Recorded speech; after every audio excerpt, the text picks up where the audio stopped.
ನಿಮಿಷದಲ್ಲಿ ಆರೋಗ್ಯ ನಿಮ್ಮ ನಿಸರ್ಗ ಮನೆ ಶಿರಸಿ ಯೂಟ್ಯೂಬ್ ಚಾನೆಲ್ನಲ್ಲಿ. ಎಲ್ಲರಿಗೂ ನಮಸ್ಕಾರ. ನಾನು ಡಾಕ್ಟರ್ ವೆಂಕಟೇಶ್ ಗಾಂವ್ಕರ್, ವೇದ ವೆಲ್ನೆಸ್ ಸೆಂಟರ್, ನಿಸರ್ಗ ಮನೆ ಶಿರಸಿ ಆಯುರ್ವೇದ ವೈದ್ಯ.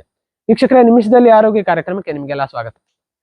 ಅಸ್ತಮಾ ಸಮಸ್ಯೆ ಈ ಮಳೆಗಾಲದಲ್ಲಿ ಮತ್ತು ಚಳಿಗಾಲದಲ್ಲಿ ಹೆಚ್ಚಾಗುವಂಥದ್ದು ಸಾಮಾನ್ಯ. ಅಲರ್ಜಿ ಇರ್ಬೋದು, ಅಥವಾ ಅಸ್ತಮಾ ಇರ್ಬೋದು, ಅಥವಾ ಬ್ರಾಂಕೈಟಿಸ್ ಇರ್ಬೋದು. ಈ ರೀತಿ ಉಸಿರಾಟ ಸಂಬಂಧಿ ಸಮಸ್ಯೆಗಳಲ್ಲಿ ಈ ಒಂದು ಸರಳ ಮನೆ ಮದ್ದು ತುಂಬಾ ಪರಿಣಾಮಕಾರಿ ಆಗುತ್ತೆ. ಅದು ಯಾವುದು ಅಂತ ಹೇಳಿದ್ರೆ, ವೀಕ್ಷಕರೇ, ಹಸಿ ಬೆಳ್ಳುಳ್ಳಿಯನ್ನ ನೀವು ಒಂದು ಎಸಳನ್ನ ಚೆನ್ನಾಗಿ ಜಜ್ಕೋಬೇಕು. ಸೊ ಈ ಒಂದು ಎಸಳಿನಿಂದ ಬಂದಷ್ಟು ರಸವನ್ನ ನೀವು ತೆಗೆದುಕೊಂಡು ಇಟ್ಕೋಬೇಕಾಗತ್ತೆ. ಸೊ ಈ ಒಂದು ಬೆಳ್ಳುಳ್ಳಿ ರಸಕ್ಕೆ 1 ಚಮಚದಷ್ಟು ನ್ಯಾಚುರಲಿ ಶುದ್ಧವಾಗಿ ಸಿಕ್ಕಂತಹ ಜೇನುತುಪ್ಪವನ್ನ ನೀವು ಮಿಕ್ಸ್ ಮಾಡ್ಕೊಳ್ಬೇಕು. ಸೊ ಬೆಳ್ಳುಳ್ಳಿ ರಸ ಮತ್ತು ಜೇನುತುಪ್ಪವನ್ನ ದಿನಕ್ಕೆ 2 ಬಾರಿ, ಹೆಚ್ಚಿಗೆ ಇದ್ದರೆ ದಿನಕ್ಕೆ 2 ಬಾರಿ ಮಾಡ್ಬೋದು. ಇಲ್ಲ ಕಂಟ್ರೋಲ್ ಅಲ್ಲಿ ಇದೆ ಅಂತಂದ್ರೆ ಬೆಳಿಗ್ಗೆ 1 ಬಾರಿ ಮಾಡಿದ್ರು ಸಾಕಾಗುತ್ತೆ.